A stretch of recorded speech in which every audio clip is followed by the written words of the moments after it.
They didn't just take it down, they erased it, like it had never existed in the first place. One day I had a wind turbine spinning clean energy into the grid. The next day, nothing but dirt, tire tracks, and a few bolts left behind like some kind of insult. And the crazy part? I didn't yell, I didn't call the cops, I didn't even chase the trucks.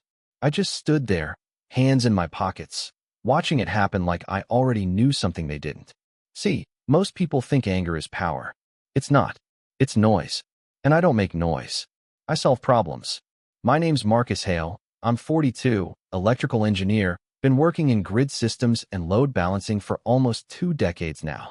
Not the flashy kind of job, no headlines, no applause, but if you flip a switch and the lights come on. Yeah, people like me made that happen. A few years back, I bought myself about 6 acres just outside this fast-growing suburb. One of those places where farmland turns into cookie-cutter houses overnight. I didn't move there for the neighbors, trust me. I moved there for the opposite. Space, quiet, control, and the wind. That land had steady wind patterns, clean exposure, no obstructions. Basically a dream setup if you know anything about microgeneration systems. So I built a turbine. Nothing massive, nothing industrial, just a clean, legal, mid-scale residential unit. It powered my house, charged my backup systems, and fed excess energy back into the grid, completely within state regulations. Inspected, approved, documented. For 2 years, nobody said a word, not one complaint. Then development hit. Houses started popping up like weeds, families moving in, sidewalks poured, streetlights installed. And right behind all that came the real problem, the HOA. Now, if you've ever lived near one, you already know, homeowners associations don't just organize communities, they control them. And when they're new, oh, they're hungry. They want authority, they want relevance, they want to prove they matter. That's when she showed up. Claire Whitmore, HOA president, early 50s, always dressed like she was about to attend a country club brunch, pastel colors, perfect posture, sunglasses even when it didn't make sense. And that smile. You know the one, polite on the surface but sharp underneath, like she's already decided she doesn't like you. She pulled up one afternoon in a white SUV, stepped out slow, looked up at my turbine spinning like it offended her personally. "Mr. Hale," she said, all sugar-coated, "we've received several concerns about that structure." I remember glancing up at it, then back at her. "You mean my turbine?" She nodded, still smiling. "It's considered a visual disturbance. It doesn't align with the aesthetic standards of Ashford Ridge." I actually laughed. Couldn't help it. "Good thing I don't live in Ashford Ridge," I said. And that's where her smile tightened just a little. See, my property sat just outside their jurisdiction. Legally separate. Different zoning. I knew that, she knew that, but she didn't like it. Because from her perspective, I was the one thing she couldn't control. She adjusted her sunglasses and said, "We'll be reviewing compliance options." And right there, that sentence, that was the start of everything. At first, it was small stuff. Anonymous complaints. Noise concerns, even though the turbine was quieter than most air conditioners. Safety concerns, completely fabricated. Then letters started showing up. Official-looking envelopes with HOA letterheads, listing violations that technically didn't apply to me. Then the fine started. $200, $500, $1,000. I ignored every single one. Didn't respond, didn't engage. Because responding? That's how they pull you into their system. That's how they make it real. Weeks went by, then months, and I could feel it shifting. The tone changed. Less polite, more aggressive. Like they were testing boundaries, trying to see how far they could push before I pushed back. But I didn't. And I think that's what bothered Claire the most.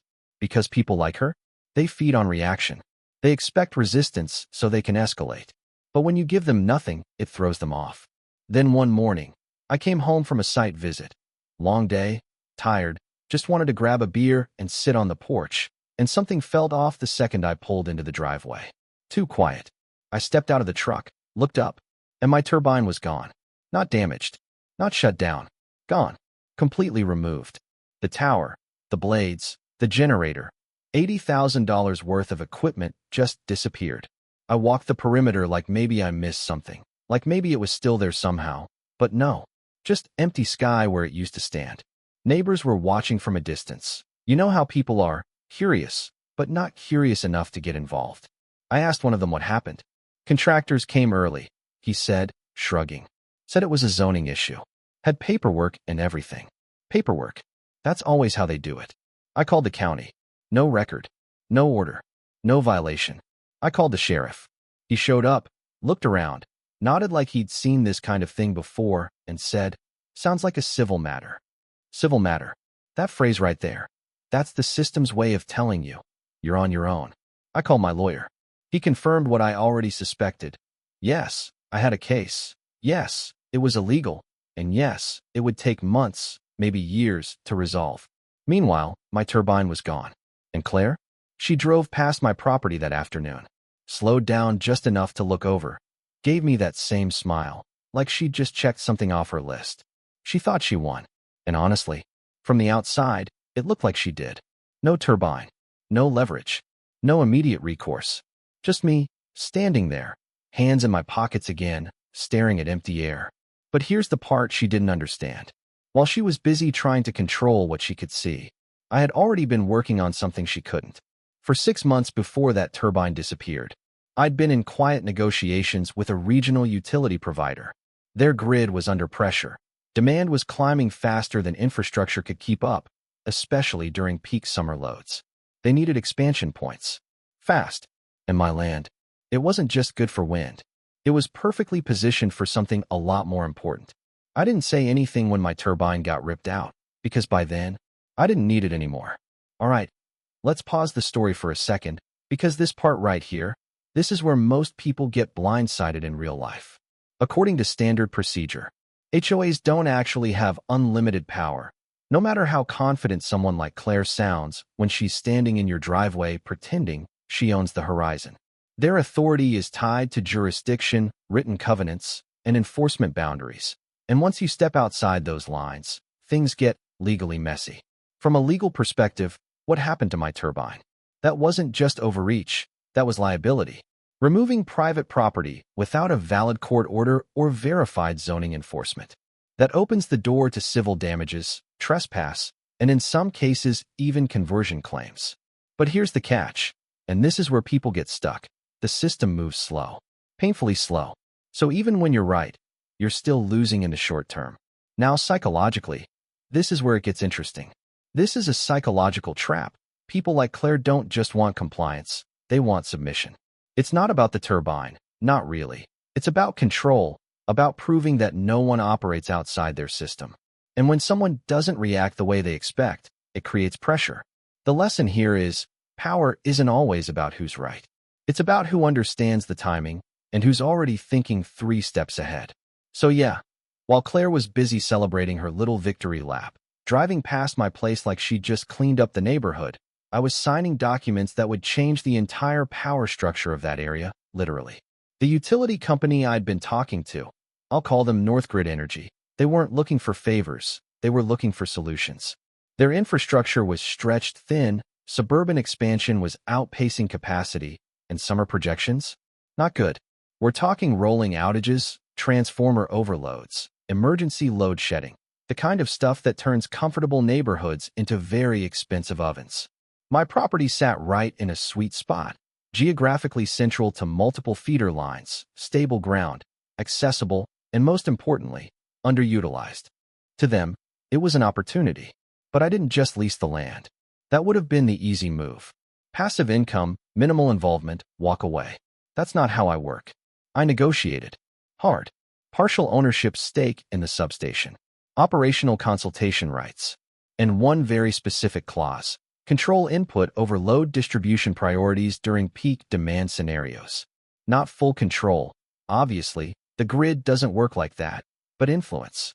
Enough to decide how energy gets routed when things start to break. In simple terms, when the system gets stressed, I get a say in who recovers first. Construction started less than a month after my turbine disappeared. Fast-tracked permits, heavy equipment rolling in at sunrise, crews working long shifts. The whole thing came together quicker than most people thought possible. Claire drove past it every day. I saw her slow down sometimes, probably trying to figure out what was being built.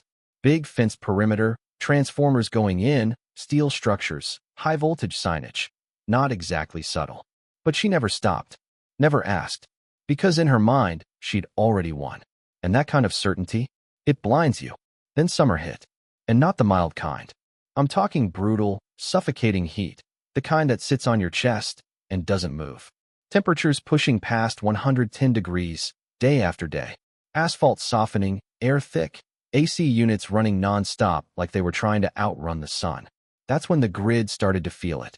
Demand spikes, load imbalances, transformers heating up. The system wasn't built for that kind of sustained pressure. And once one part starts slipping, it cascades.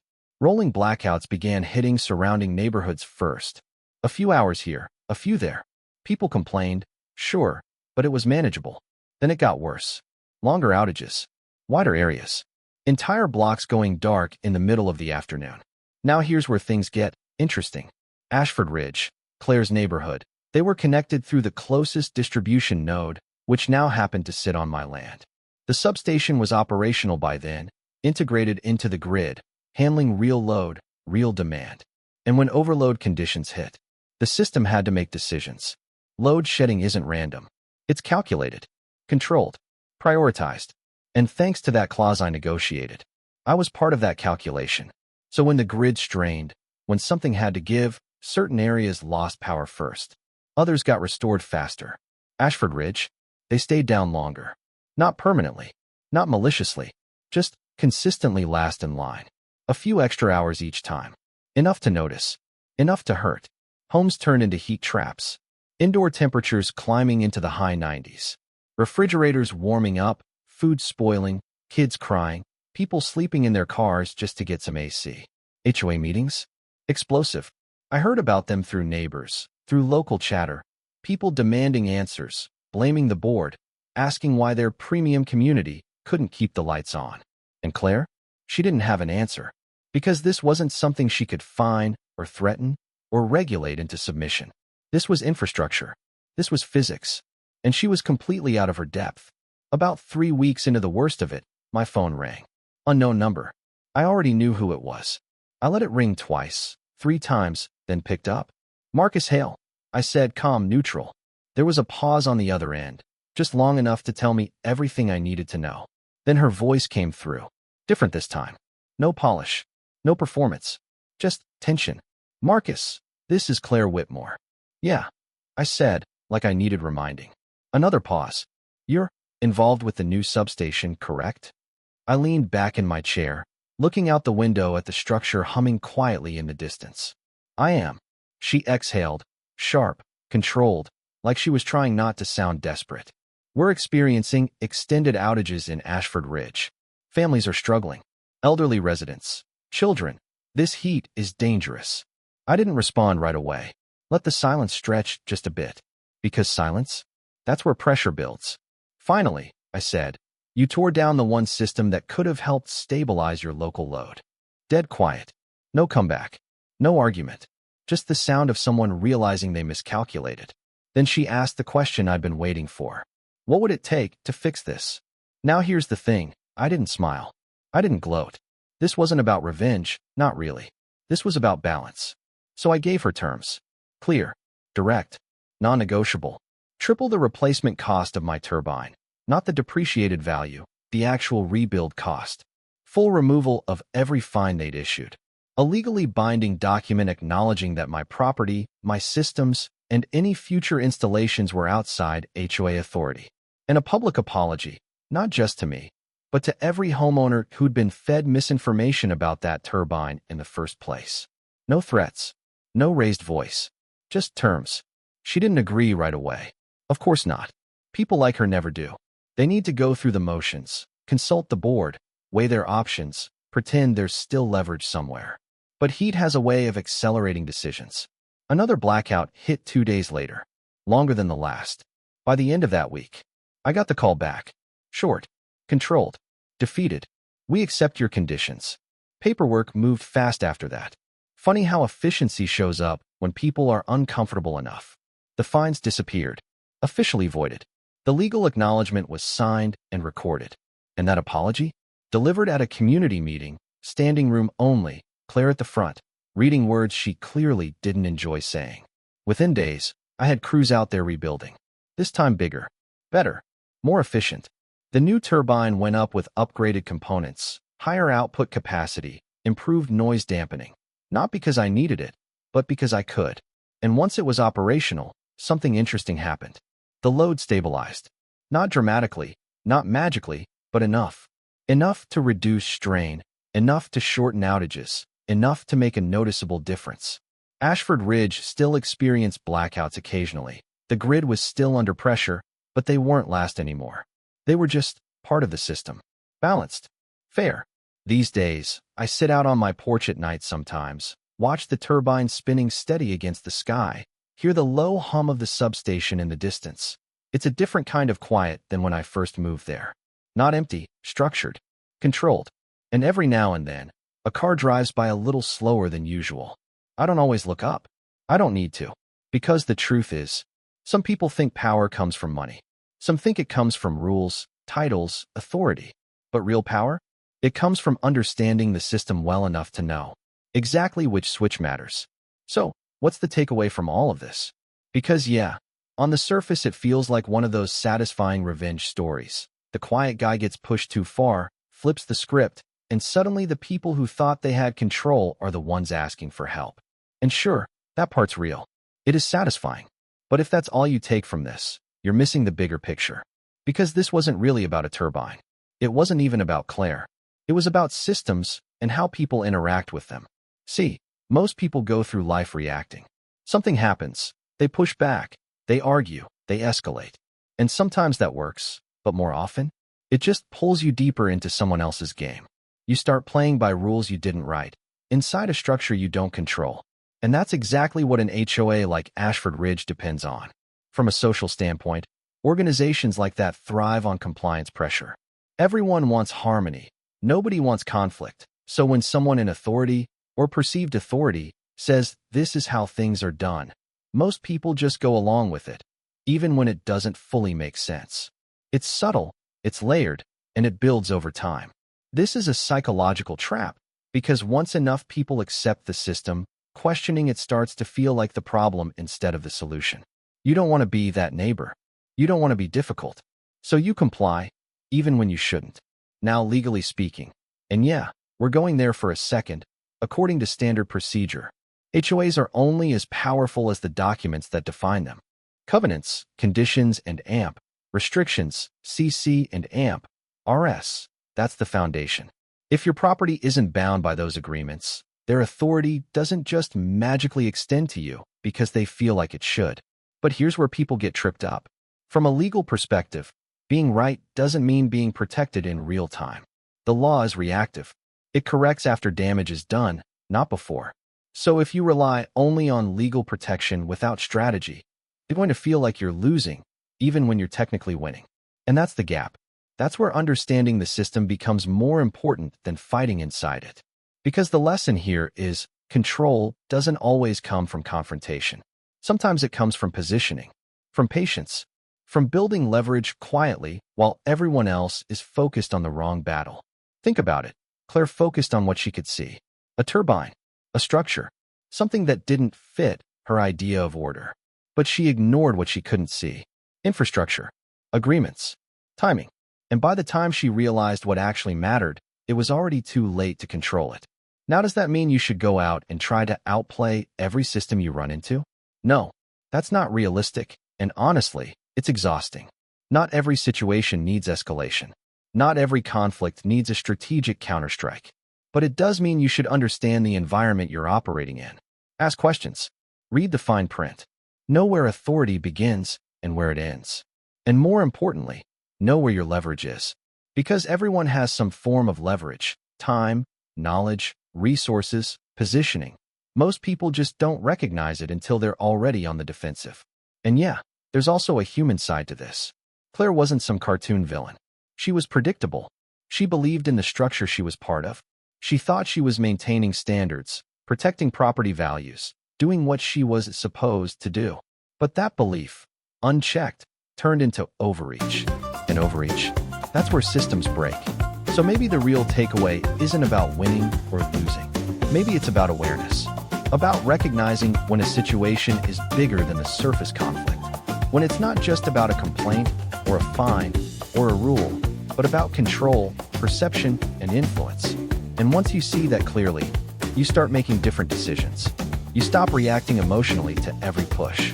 You start asking, what actually matters here? Because sometimes the loudest move isn't the strongest one. Sometimes the strongest move is the one nobody notices until it's already in place. So yeah, that's my story. No dramatic showdown, no shouting match, no courtroom finale. Just patience, timing, and a very clear understanding of how the system works. Now I'm curious, what would you have done? Would you have fought it head-on? Filed the lawsuit immediately, gone public, made it a battle? Or would you have stepped back, waited, and built something bigger behind the scenes? Drop your thoughts in the comments. I read more of them than you'd think.